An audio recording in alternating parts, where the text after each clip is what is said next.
Hey, what's going on, guys? Battle Nation's Emperor here, back today with another video. And today, guys, we have a question that involves the game of Battle Nations very closely, but doesn't involve the game itself. So this has less to do with units, buildings, nanopods, stuff within the game, but more stuff surrounding the game. It's a very big question. It's a question I've been asked a lot. It's a question that's been asked a lot in the community, and I've had this one on the back of my head for a while now, but I think today is a good episode to talk about it. And today we're going to be talking about what killed Z2live's Battle Nations, the original OG Battle Nations. So a quick preview for anybody who's new here or anybody who might need a refresher.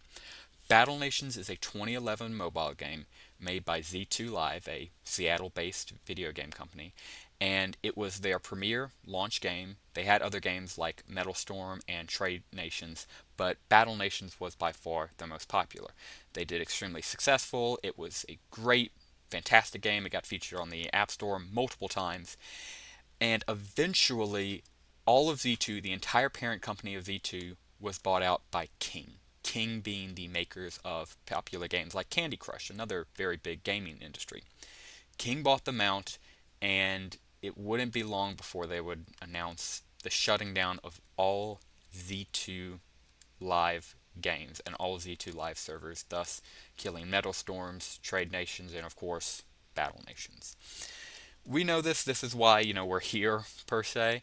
And it's why, Battle Nations is coming back. Thankfully, Madrona Games would pick that mantle up.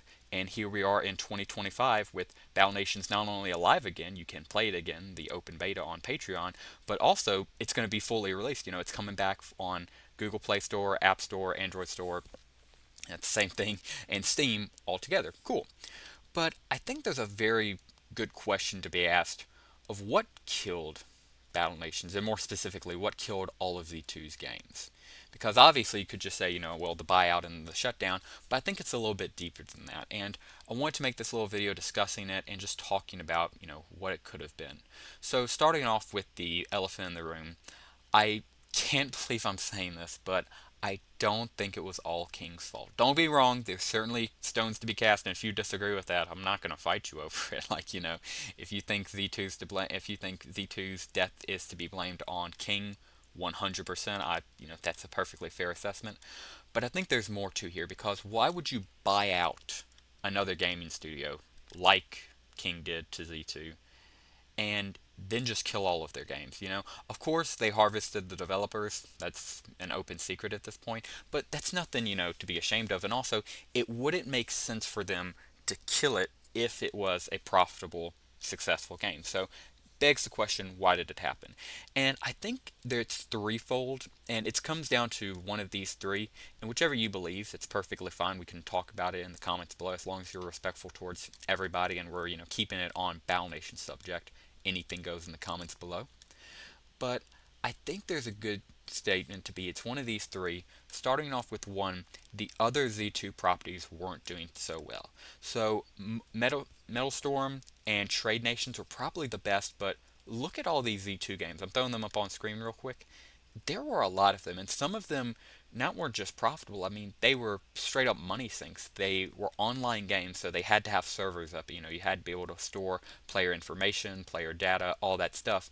And they were just sitting there. They weren't making money, and they were just costing Z2 money. Of course, Z2 had no problem for a while bankrolling these games as they were, their, kind of projects with the money from the profitable games like Trade Nations, Battle Nations, so on and so forth. However, obviously King having no attachment to them and, just being a, conglomerate trying to increase the profit margin. I'm not saying that's a bad thing. I'm just saying that's, how companies think, fair enough. The thought process is, okay, well, we're going to have to shut those games down and they just appear to be money sinks. So why should we keep up the others? So I think there's a very high possibility that maybe King just said, well, you have like a bunch of games here and only like maybe four of them, two if we're talking on hard days, are profitable. Why don't we just shut down your entire studio, harvest your developers and programmers, and just close out Battle Nations? And maybe that's exactly what they did. Maybe that's why we got this message. Maybe that's why Battle Nations ended. Completely possible, and maybe that is what indeed happened.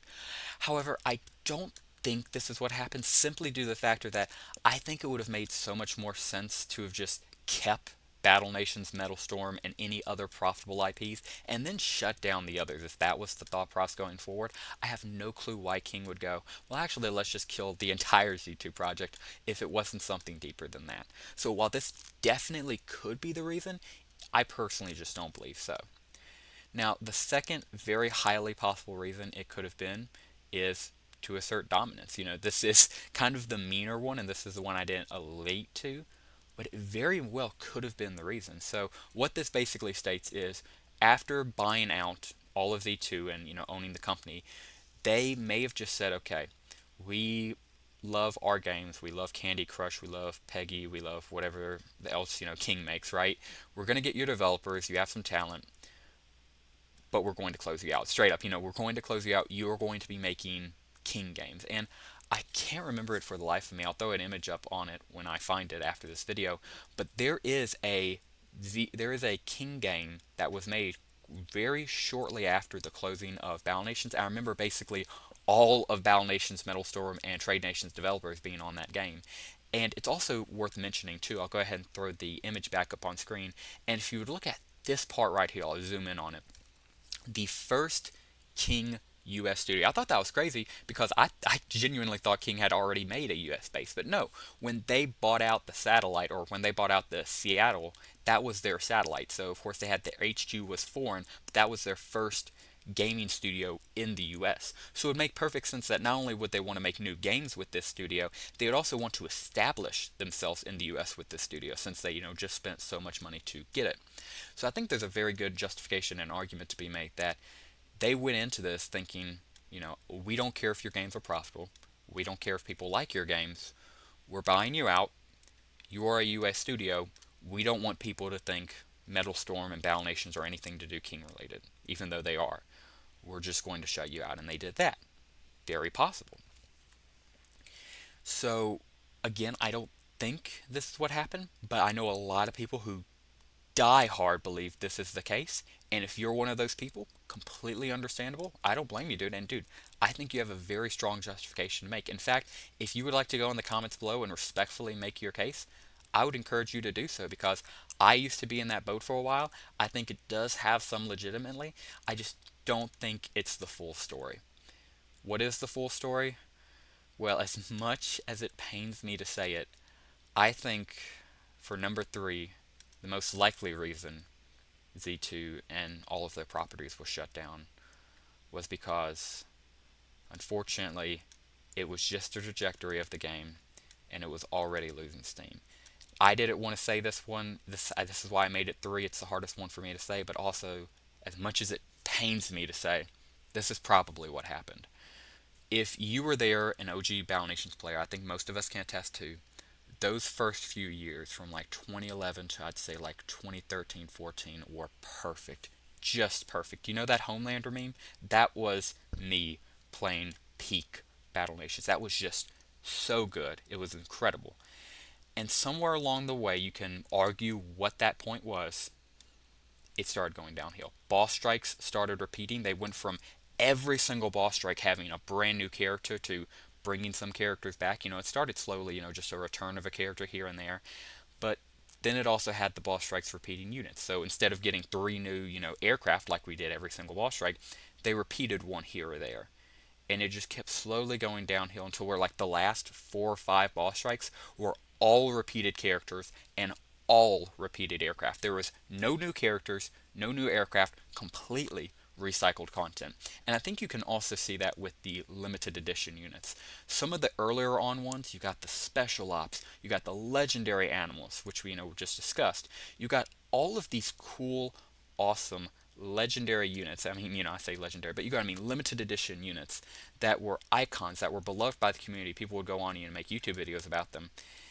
And then what was it at the end, We had a few guys, but I'm trying to think of somebody. The only person who comes to mind is that one guy with the blue and orange shot. I'll throw an image of him up on screen, and I can't remember his name for the life of me. But yeah, he was cool because of his gimmick, but he was super broken on launch. Took 1 week for them to nerf him, and then he became useless, right?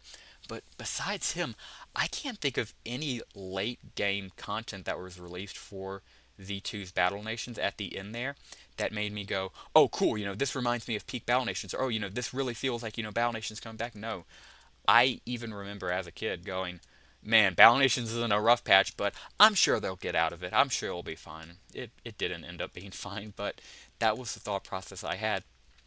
Even as a kid who, loved anything one of my, video games would do, I knew that they were obviously on a hard time. So when they eventually announced, hey, here's a 99 nanopods for everybody shutdown message, we're closing down, it broke my heart like it did all of us, but it wasn't out of the left field, as sad as that is to say. I did kind of see it coming. I expected it. And as much as it hurt me, I understood why it happened. And in my humble opinion, this is why, Battle Nations failed. Nothing to do on, not nothing to do. There's definitely maybe something there to say about King. But that's neither here or there. At the end of the day, you do got to face the music. You got to be, rational about it. And I think looking at the evidence, Z2's mismanagement of Battle Nations, for whatever reason, slowly led to the quality of it getting worse and worse over time, having more and more players leave over time and becoming more jaded over time, spending less of their own money, inviting less new people into the game, and that just caused the death spiral to eventually have them only recycle content, have pretty much everybody on the game jaded. I'm not sure if you guys remember this, but remember how jaded everybody was at the last few months, just complaining about the game. And then, of course, the game shuts down and we all cry because we didn't, we thought Battle Nations was immortal, but of course it wasn't. And I think that's what did it. Just everybody thinking the game was, bad until, we realized it was too late. And I think that leads to the important question of how can we prevent it from happening again? And in my opinion, I think it all comes down to leadership. I don't know anything about this company besides that they made a game I love. I will forever have a special place in my heart for Z2 for making Battle Nations and bringing it to life as they did. But at the end of the day, I don't know much about this company. But this company, Madrona Games, I'm just going to go ahead and say it. I do trust them. And it's a very hard thing for me to say to a studio, but in their current state right now, how they manage themselves on Discord, Reddit, and their website, they're doing everything you would want to see out of a small indie game. And I think there's a reason why King trusted them with the properties to remake this game. I think there's a reason they've made it this far. I think there's a reason Battle Nations is coming back. And I have good faith that if we can hold it together and if we can, maybe get a spark or two going in and get this game launched well and get it a good fan base, I think there's a good possibility we won't see the misfortunes of Z2's Battle Nations replay again, and I think we could have a beautiful, beautiful mobile game right here. But yeah, guys, that's pretty much my thoughts on the situation. Let me know in the comments below what you guys think. Do you agree with me? Do you disagree with me? Do you think it was something stated here? Do you think it was something completely different and I missed the mark? Please let me know in the comments down below. As long as it's respectful towards everybody, and again, Battle Nations related, anything goes.